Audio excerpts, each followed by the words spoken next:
So, people, hello, welcome to my world. We are going to analyze good video game music. So, if you are not into soundtracks, this is a reason to get into. If you are a soundtrack composer, it is a reason for you stop composing this shampoo epic there and improve your game with more strength and variety in your compositional techniques. So this composer will show you how to do. This is the soundtrack of Vanilla. No, not Vanilla. It's Valkyria Chronicles. So this video game of 2008. It's an RPG. Let me know if I do a mistake. I don't know the game so well, so I know the music because I am, yes, I am like this. I hear the music and I don't care about the game.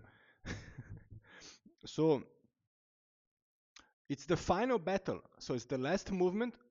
So things are getting really bad here. And this composers, this composer, he managed to do his job very well, in my opinion. So he handled the orchestra very well, and the content that he had to express. Let's hear how it sounds.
absolutely a great work.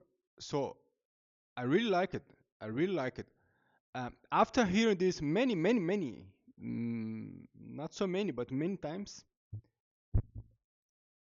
and this is the importance of hearing more than once, I discovered which type of influence is behind this. The first impression that I got was I was almost sure that the composer is a kind of guitarist, but a well musically educated guitarist of heavy metal music. And the reason for this is because of the main theme.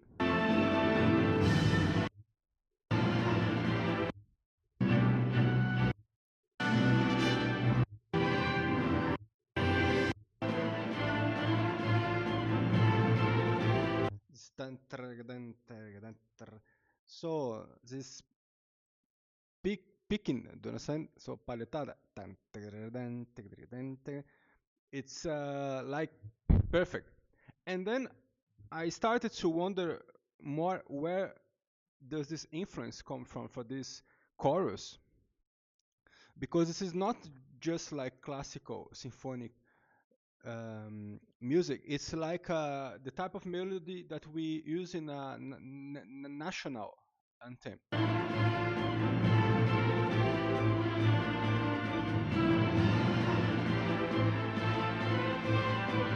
It's like very good folk thing, folk melody. Not the arrangement, but the substance. And it remember me the Rhapsody band. So now called Rhapsody of Fire. It's a stupid change of name. And it's this type of situation here that they did this type of chorus, this type of harmony. So Italiano.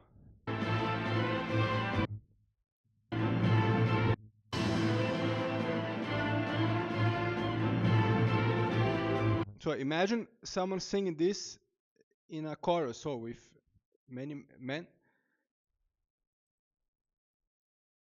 So let me give you an example. Okay, I don't know if this is the best example, but for example, oops, this.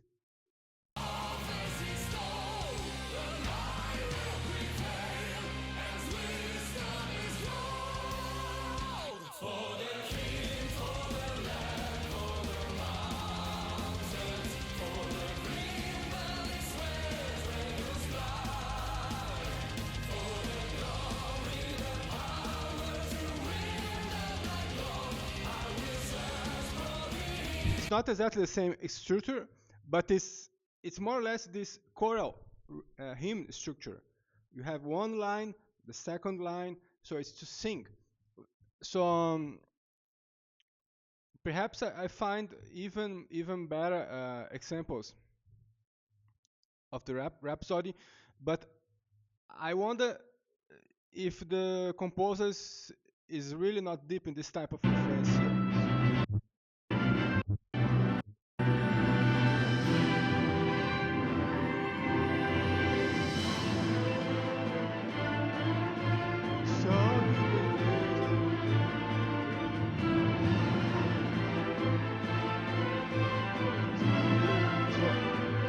Very similar.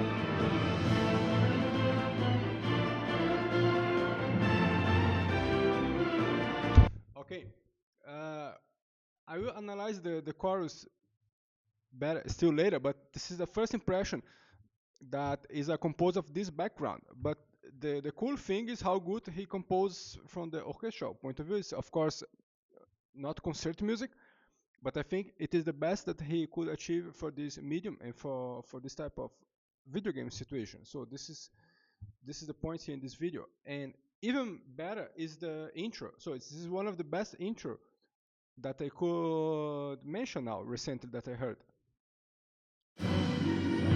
So this is a very typical way to start this type of action introduction thing. So a very unstable situation.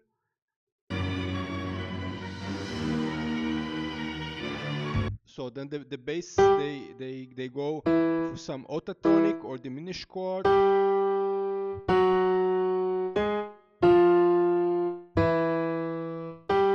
or some linear chromatic line. Where is my keyboard? So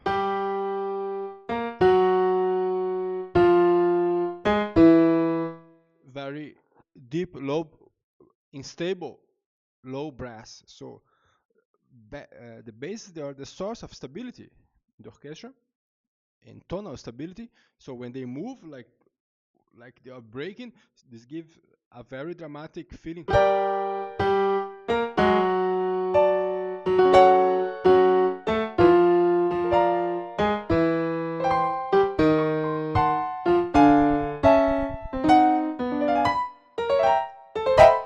So, but it's not only the way that he starts. Many composers would probably figure this out, but see how he answers.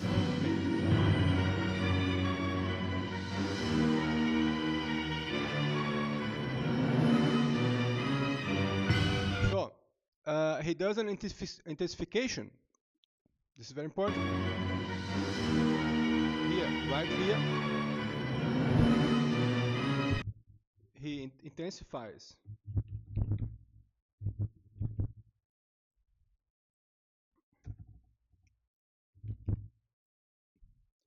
So, and this is our consequent. So this is the answer.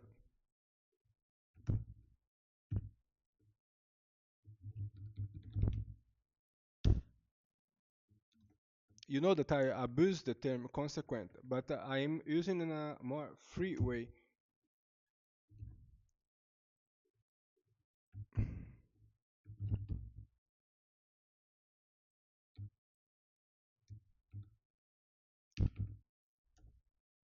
Actually, this is not correct because I have to take a look what comes next.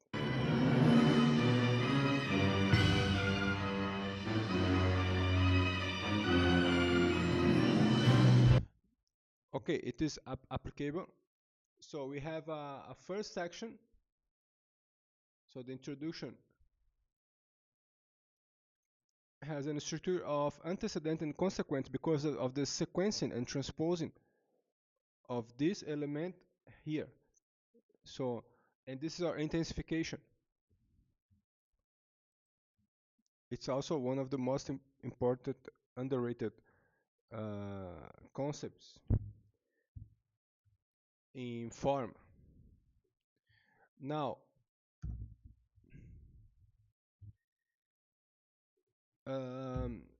this is our intro.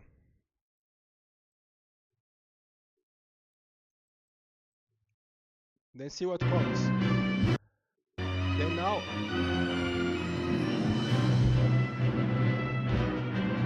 march. So, very straightforward march sound.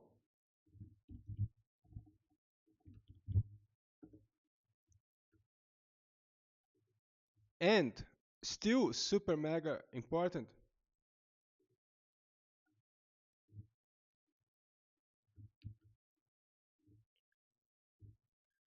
is that we have an interruption. So the interruption is key. It's key for tense introductions. Learn this. Interruption, introduction, interruption. So incompleteness, harmonic incompleteness, but also phraseologic, thematic incompleteness. So the interruption is mega key here.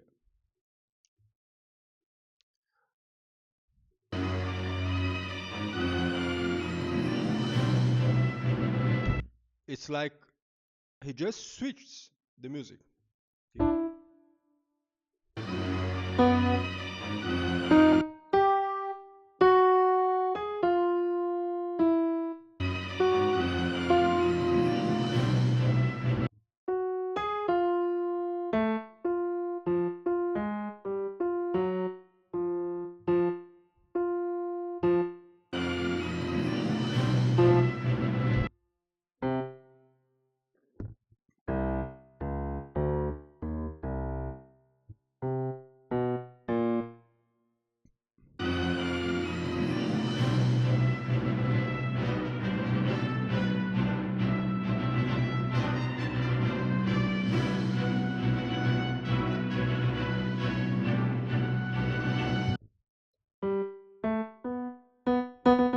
So I guess it is an B. There's another thing that he does that is absolutely cruel. He doesn't use the lowest note of the contrabass bass. I think he goes directly on timpani because it's very low. I can't hear the contrabass.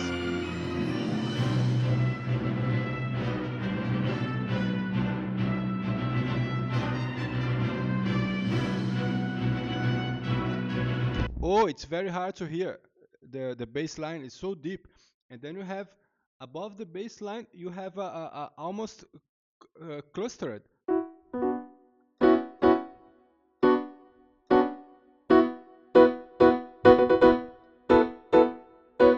It's probably a sus. Very hard to hear this.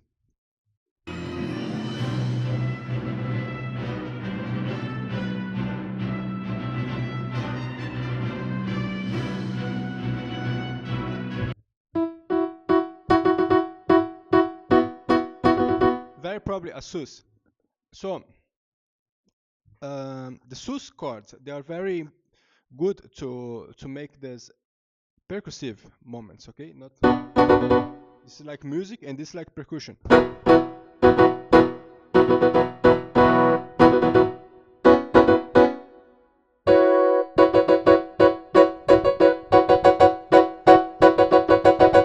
And combines better with marimba and vibraphone and everything that you hit. So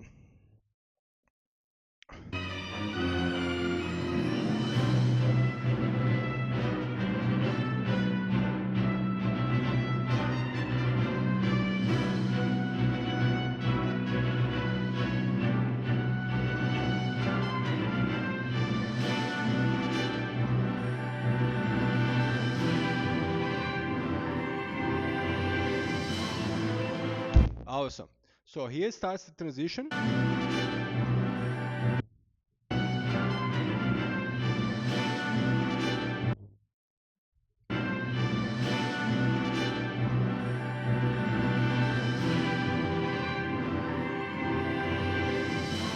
And again, it's periodic. Okay. By periodic, I mean so you have one one part. It's like here. So you have one part, and it is answered symmetrically. It's complemented symmetrically.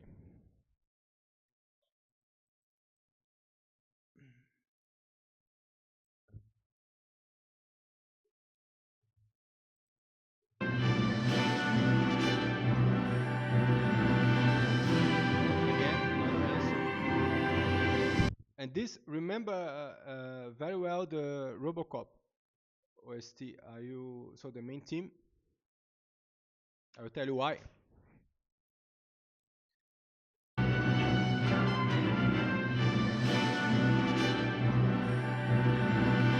Okay, so we had here the second part is the march.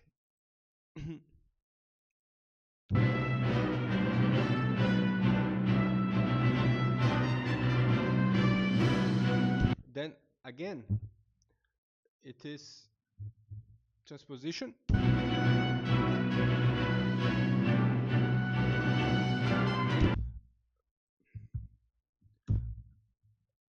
Um,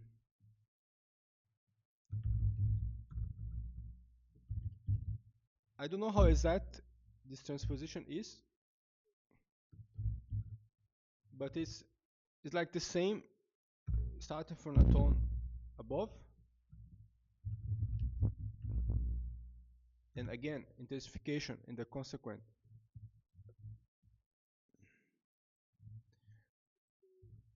So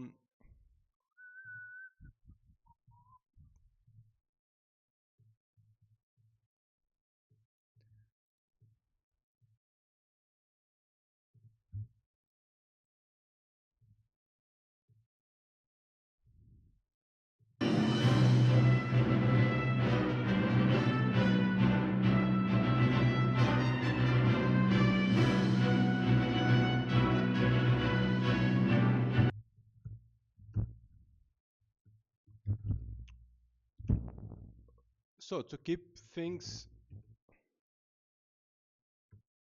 up,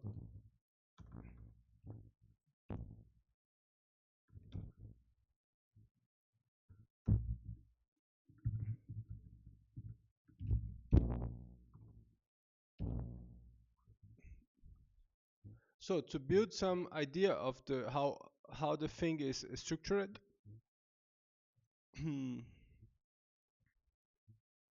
it's not the antecedent consequent of Haydn and Mozart. It is the very formal principle of having something that is repeated and variated, but with similar proportions and connected with each other. So this is a period. A period is like a wave that goes above, upwards, and downwards. And these two parts, they have a symmetric relationship to each other. They are complementary.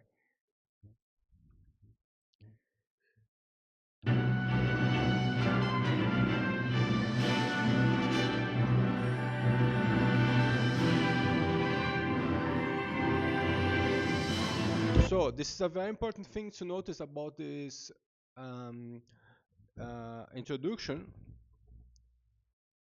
because we might have the feeling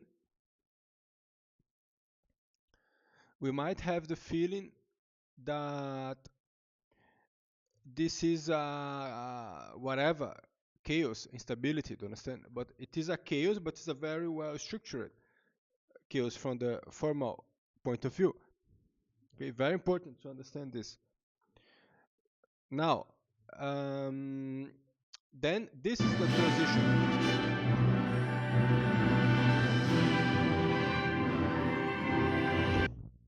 Okay.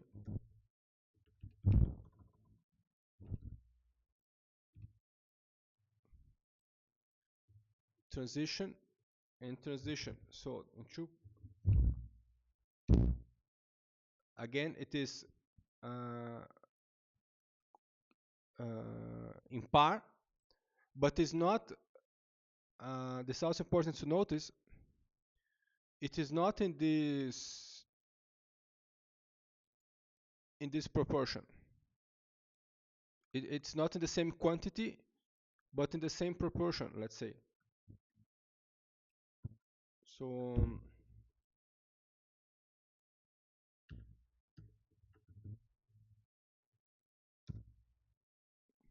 it is in two phrases, but it's not so long as this. Okay, and the march is actually here to here. And the transition,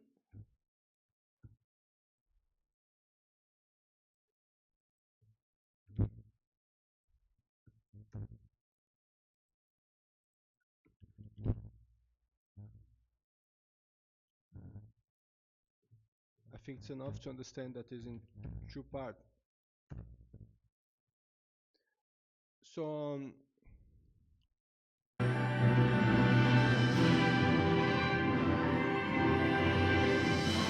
so again, of course, intensification. See the flutes. And more. So Superman, Chilo, and then you have a fantastic introduction.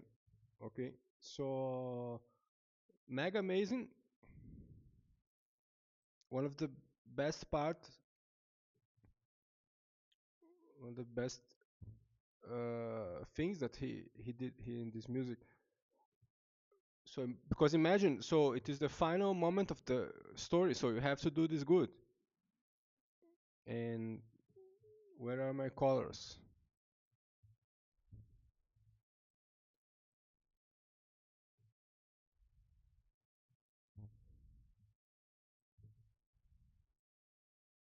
Show hide colors. So why not?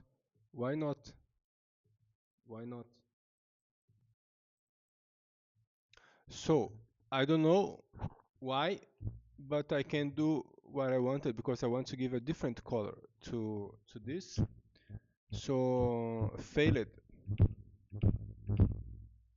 failed. Now let's go to the chorus.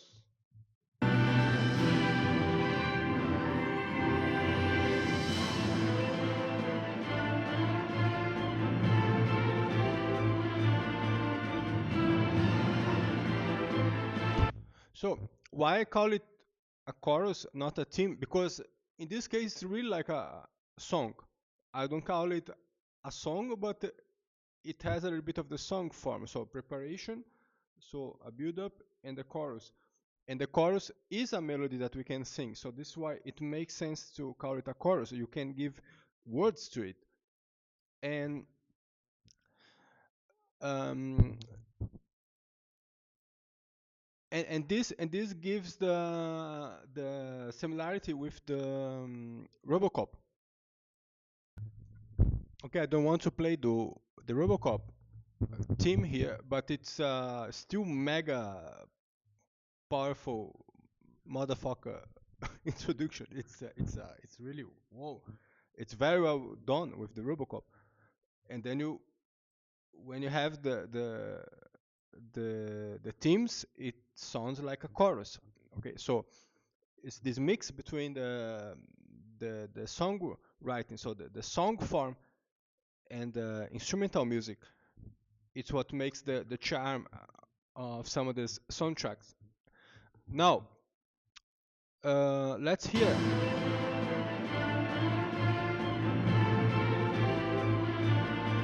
So then I tried to figure out how is the harmony of this thing. It was not easy work because the sound quality here is not the best. I don't have the original file. It was. It is not so hard because the bass is not clear. So it's always this mega low timpano bass. Now, I have here the main structure for you can have the best overview of this of the harmony.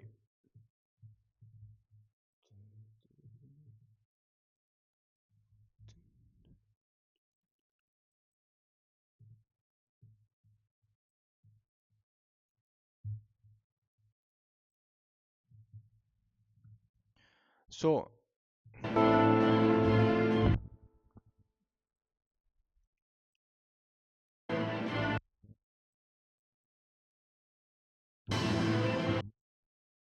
actually it starts here.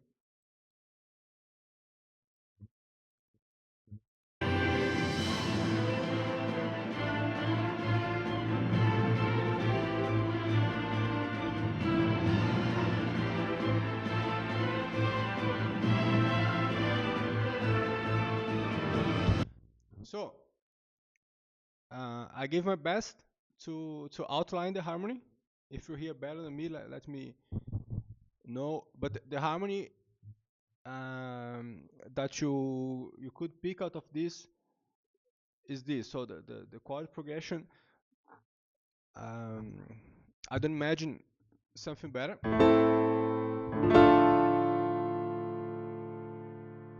Why is this A flat here? This is absolutely a mistake. So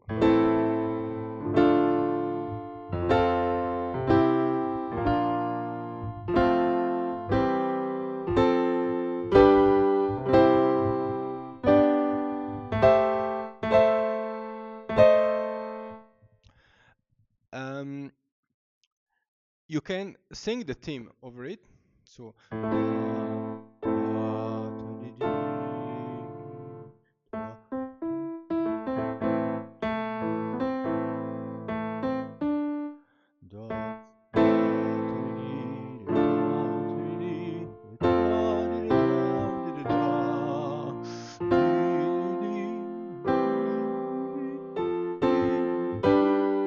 no, then it's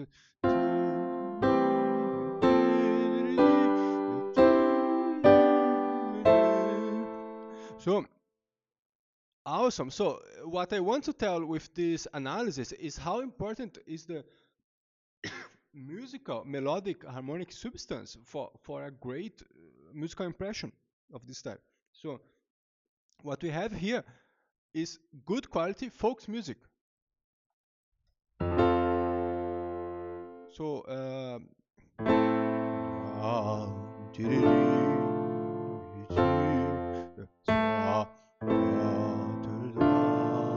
I can hear myself.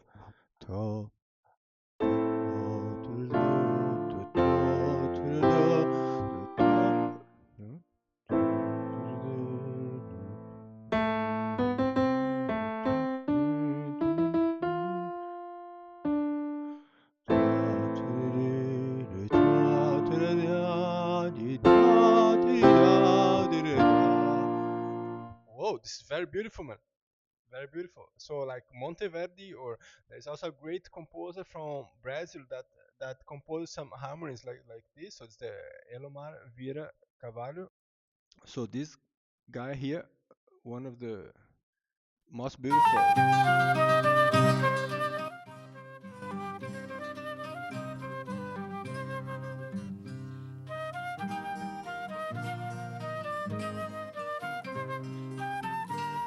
So hear this later. It's absolutely whoa, very beautiful. So this is the musically folks musicalische substance. So it is the folks thing. Um, and the harmony is interesting because then let me tell you what's the point. So this is the thing with modal mixture here. So or modal modulation. So he starts in A minor. He goes to the subdominant, then the sixth degree, the third degree of A minor. Then now, what would be the Neapolitan in A minor? But this is not the best interpretation. He starts in A minor, he goes to D minor, and now he starts modulating into D minor. And these are the modulation chords. So these are the pivot chords. So here he was thinking D minor. D minor, aeolic. Okay. And I want to show in a theory later why this is the subdominant in theory. I think it is, but I can do an official statement, and this is a very game changer thing. So I have to write this in a book first. Now, so A minor. Why it is not in D minor? Everything to be interpreted in C in D minor. Good question. You could call it the Hippo Dorian because it starts in the lowest, in the low dominant, con finalis. But this is the old theory, and here it is modern pop music. So it's not church music. It's not counterpoint.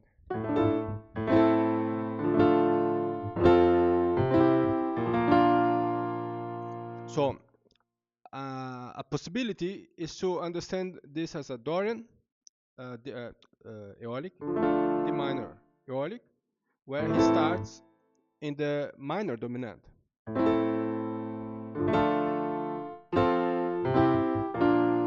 also possible. Anyway, see how it is the following part. So it's the antecedent, now the consequent.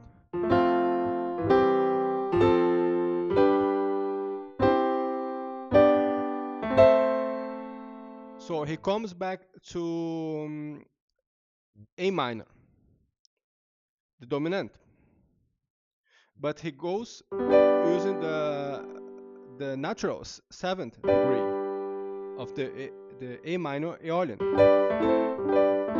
Okay, so G major, A minor, first degree, seventh degree, first degree. So I was still thinking about it. Perhaps the best interpretation is to see the antecedent as a um, as a so D minor Aeolic, but it is from A minor. It is from sub. No, it is from modal dominant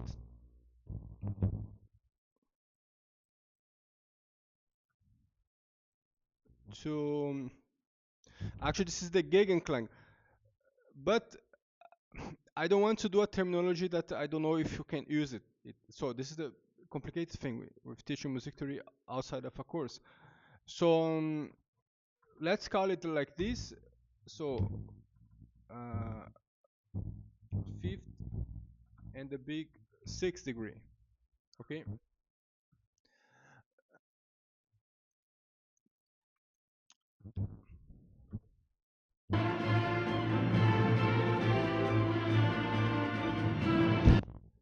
Then the theme starts.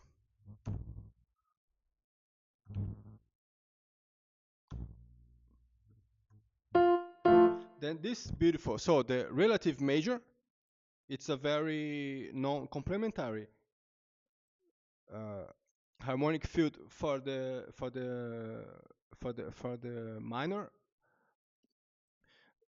So this gives actually more clarity about this interpretation as being the most correct one. So we start in D minor, actually, not in a obscure A minor mode, okay? Just the A minor chord, but not the A minor mode. So F major, and now we modulate to A minor back. So F major to A minor. So this means this is the third degree. We modulate to the fifth. But now this is A minor.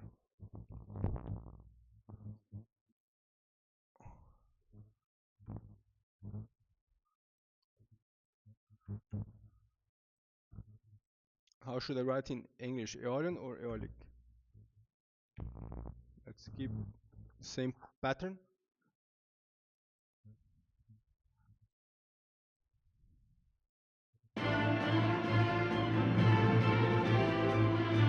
Oops, this is wrong written.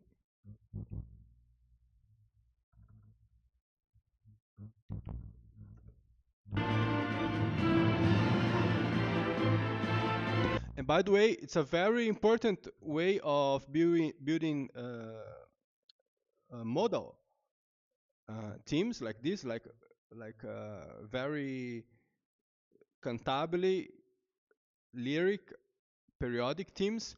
It's a very good way to use the sixth degree, so the Gegenklang, to build a half cadence. So this is a modal half cadence, a typical modal half cadence.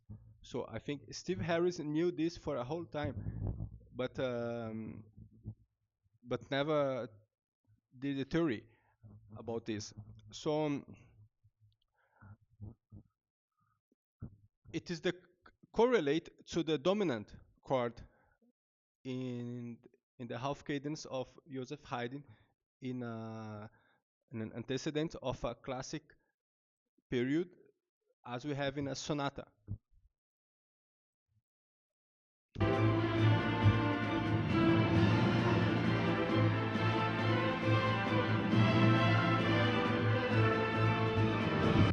So, important here is the build-up of the horns in the consequent.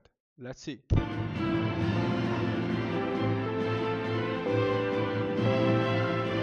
So,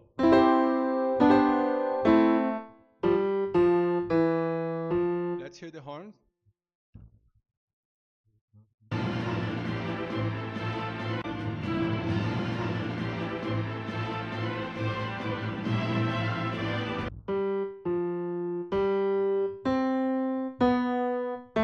This counterpoint here, very simple counterpoint, but it's a beautiful melody. So,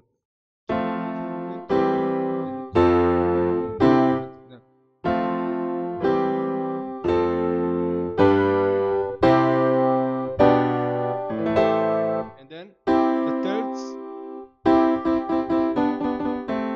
the horns.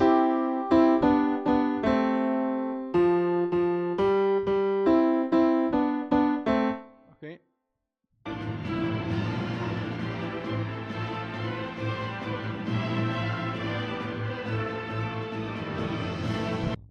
And then some diminished.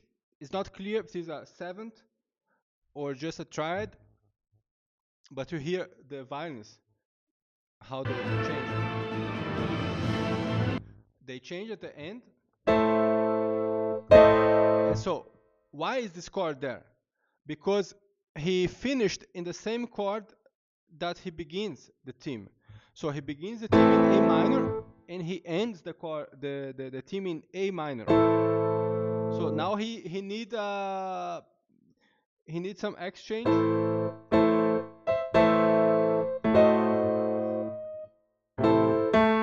Okay.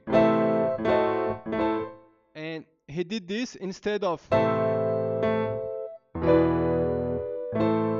what would be very tonal.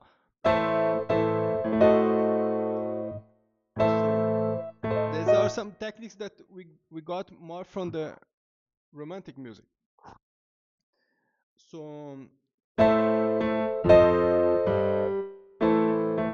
this would be also a variation possible. So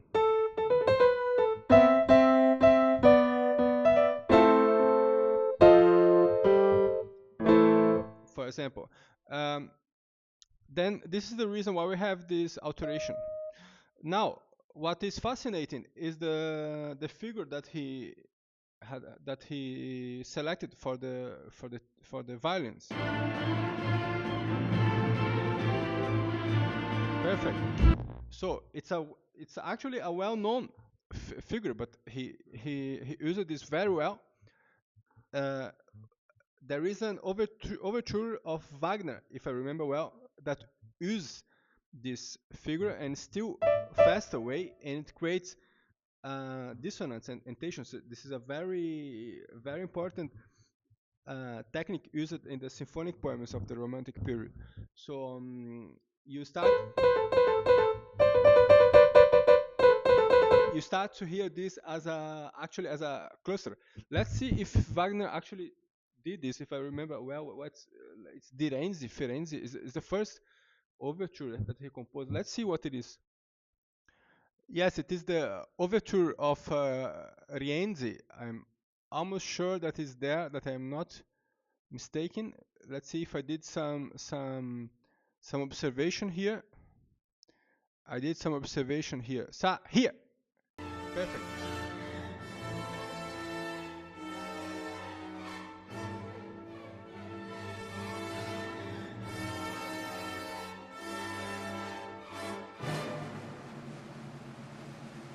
So this is the idea. So I find this amazing.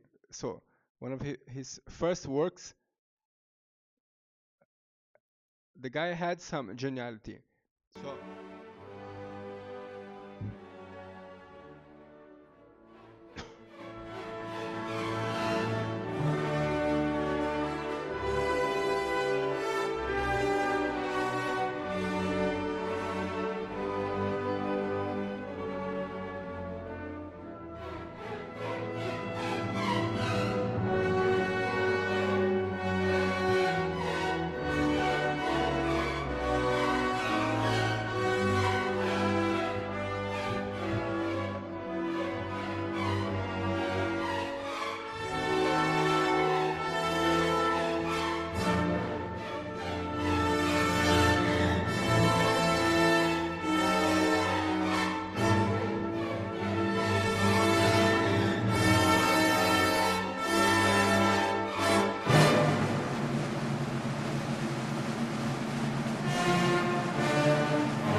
So you got the idea. So fantastic, fantastic figure. I think we have learned enough.